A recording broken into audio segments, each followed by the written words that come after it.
लिखो a bar magnet. Don't talk to each other, write only question. A bar magnet is quickly moved. A bar magnet is quickly moved towards a conducting loop. Towards a conducting loop having a capacitor. Having a capacitor as shown in the figure. As shown in the figure.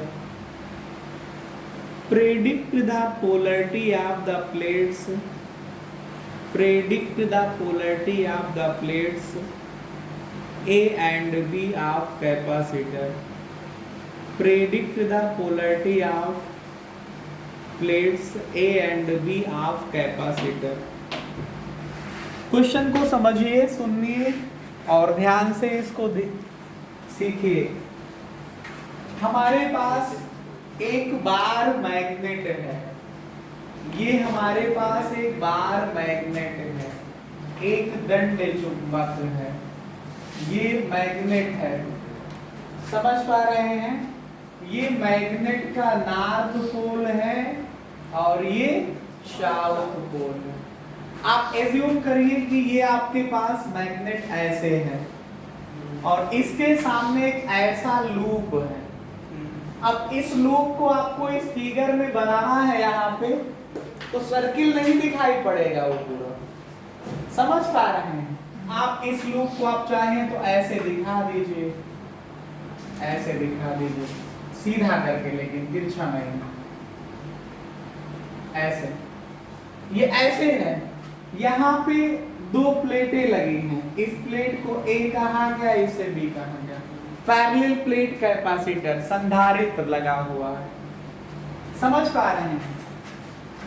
अब आप इसको observe इस तरफ से कर रहे हैं, मेरी तरफ से जिधर से मैग्नेट है। क्वेश्चन पढ़िए क्या लिखा है कि a bar magnet is quickly moved towards a conducting loop having capacitor as shown in the figure. एक बार मैग्नेट को क्विकली मूव का मतलब अचानक तेजी से, टुवर्ड्स लूप का मतलब लूप की तरफ, इस डायरेक्शन में मूव करा देते हैं। मतलब मैग्नेट को ऐसे ले जाते हैं, पूर्ण लूप की तरफ ले जाते हैं। ठीक है, जब लूप की तरफ ले जाएंगे तो कह रहे हैं कि बताइए, आप लोगों से क्लास 10th लेवल में ये पूछा जाएगा कि बताइए करंट किस डायरेक्शन में फ्लो करेगा।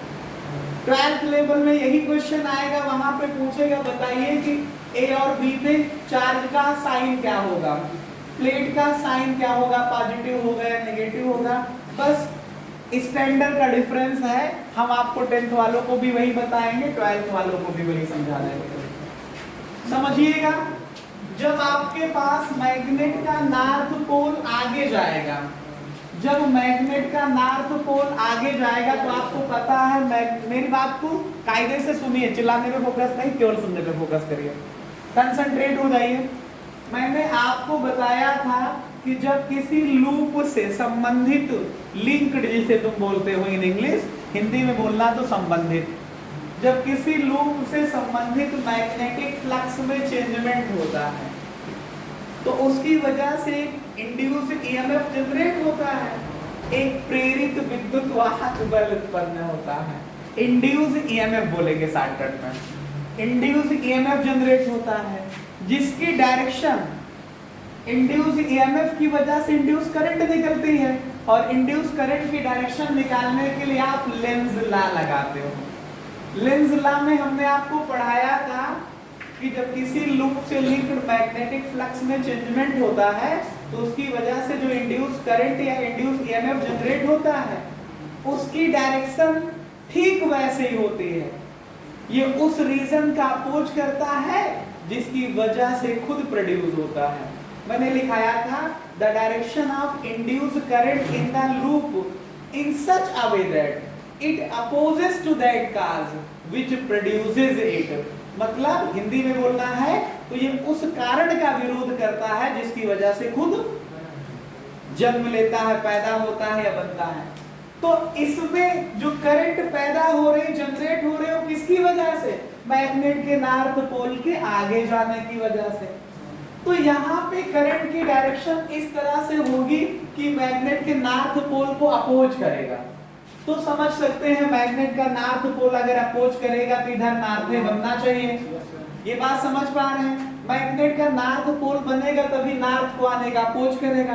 अगर यहाँ मैग्नेट का नॉर्थ पोल बनेगा तो इस तरफ से अगर आपके सामने ऐसे लूप बना है तो लूप में करंट कौन सी वाइज होगी? Anti clockwise. नॉर्थ पोल के लिए एंटी क्लॉकवाइज और साउथ पोल के लिए क्लॉकवाइज होगी जा करके।